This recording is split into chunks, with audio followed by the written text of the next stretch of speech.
This is episode 56 of the Rise Up podcast. We're a morning radio show hosted by Steve, Terese, and Tim on Family Life, a network of stations across New York and Pennsylvania.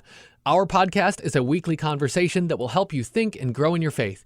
If you haven't already, subscribe today so you don't miss a single episode, and find out more about our show at familylife.org. We're giving out smiles that you can wear all day. This is Rise Up on Family Life. Sometimes somebody shares something with you that just makes your heart leap with joy. What's a really great compliment you have received? Glad you're here for the Rise Up podcast. Here's an interesting one that actually just happened recently on two levels from two people. And what's amazing about it, and what really touched my heart and Audrey's and my heart, was that it came during a really, really tough time. Let me explain. We have two kids, and they're best friends growing up. They just said something in the last just a little bit to our kids that referenced way back when they were in junior high and high school. They both said in different kind of words, you know, my home life wasn't all that great. It looked good on the outside, but it really, really wasn't. And I just wanted to say, I really appreciated your home because it felt like a safe place. Wow. Both, it was a male and a female friend of my daughters and a male friend of my son. Now that they're grown up, they said it was the safe place that we could go and get away from all the tension and everything. And here's why it's such a great God story and a compliment, because it's all about God. As we look back, it was the time when Audrey and I were going through our worst part of our marriage. Wow. And despite all that, they still felt safe at our house, and they didn't know what was going anyway. So that really struck me in so many different levels that, one, I'm glad that God provided a safe place for those kids to come to their home. Now they can look back on it as adults and say it was a safe place. But just the thing that amazes us, how good God is. God used us even though we were struggling.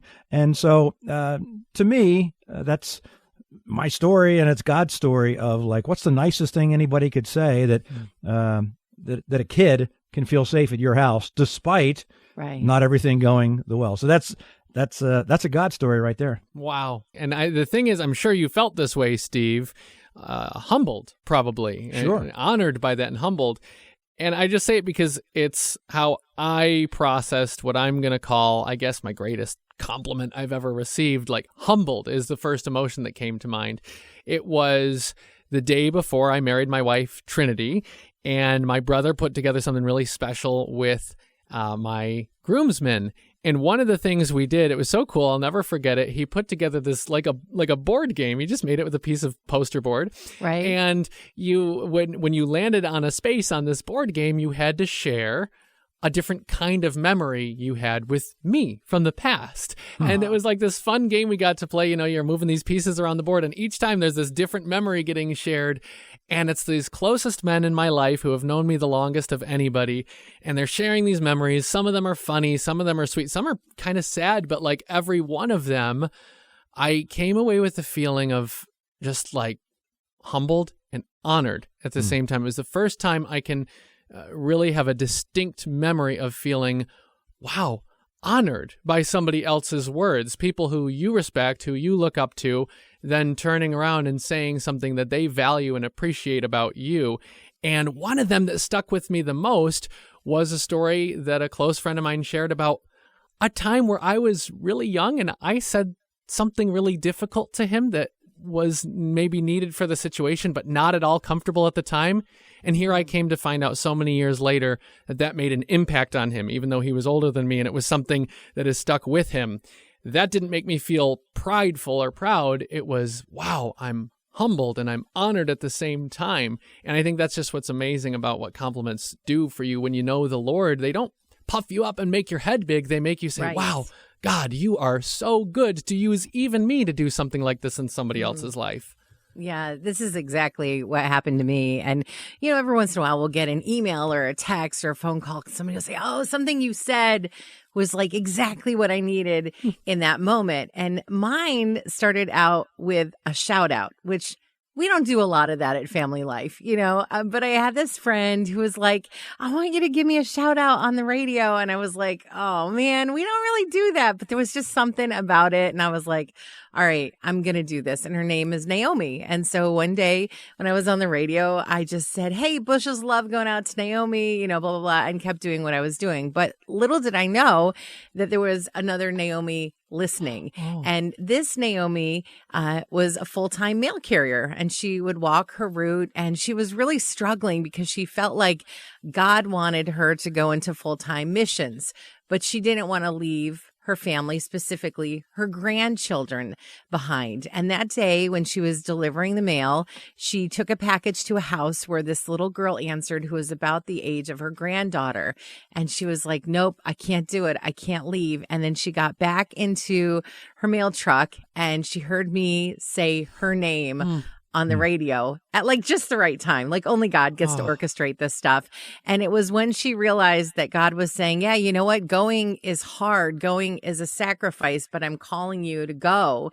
And she ended up going on that trip and has gone on several trips afterwards. And it just, to me, it's like, how does God take something so mundane, something that I was actually thinking of not doing, something that didn't require any talent or any, real act of anything on my part, and just uses it for something so profound. And so I'm right there with you, Tim, that it's like, how does God take our mess? How does he take our imperfections? How does he take our resistance sometimes and use it? Well, he just does, because he's God. It's one of the infinite number of things that he orchestrates on a daily basis. And so if you've ever had a moment where you're like, wow, Family Life played that song that I had to hear right then, or they said something that changed my life, we are humbled by that and we're thankful for that, but we don't have anything to do with that. Right. That's right.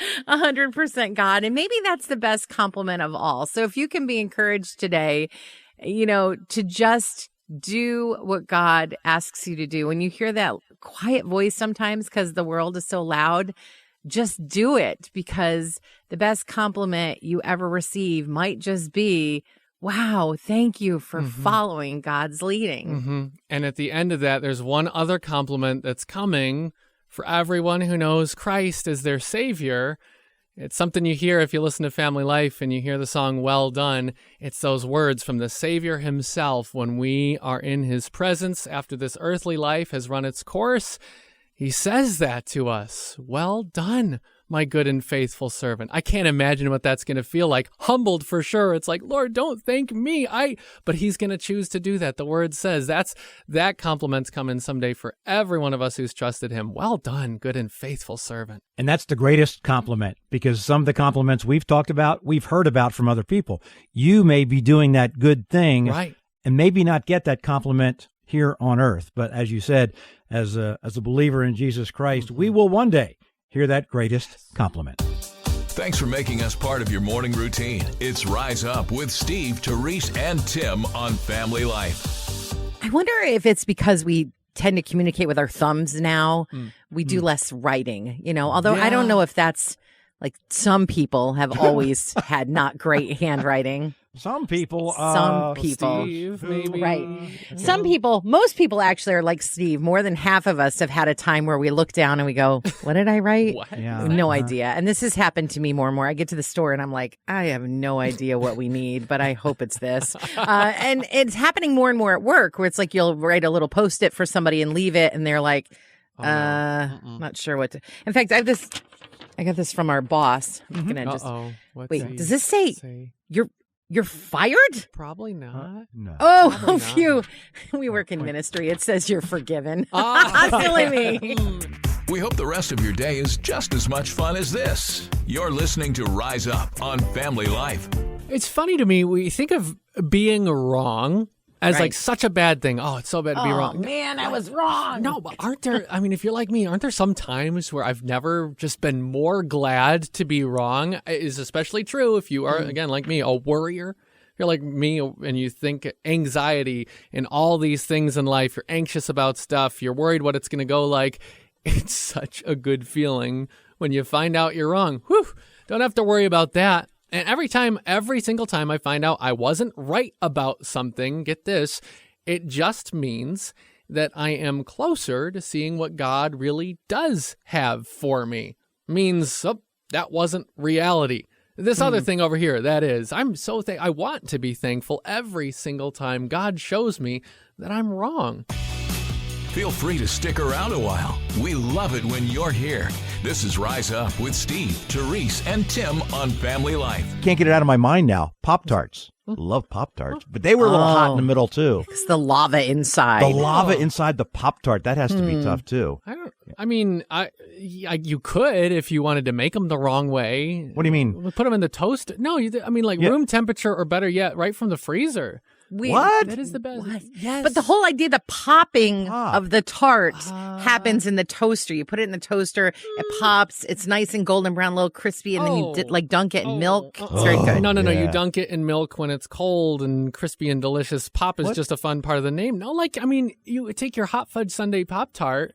That puppy comes from the freezer. Fudge. What? Hot fudge sundae, Tim. See, it's implied that it should be hot. No, I'm going to appeal to the word sundae here and say that there is an ice cream thing going on. What about strawberry milkshake? What do you do with that? How many flavors do they have now? I know. It's like these flavors that you're mentioning. When I was a kid, we had two kinds. We had strawberry and we had frosted strawberry. And we liked it. That's right. And we had to walk uphill both ways to get them. Oh, brother. We weren't sure how you liked your coffee, so we didn't make any. Hope that's okay. It's Rise Up with Steve, Terese, and Tim on Family Life. Those candy hearts, the heart-shaped chocolates. Lots of hearts lately. Hearts are so romantic, aren't they? Until it's your heart that's been broken. And not just broken, but stepped on, smashed, stepped on again. Torn into so many pieces, you don't know if you'll ever be able to recover. Yeah, just recover. Certainly never love again.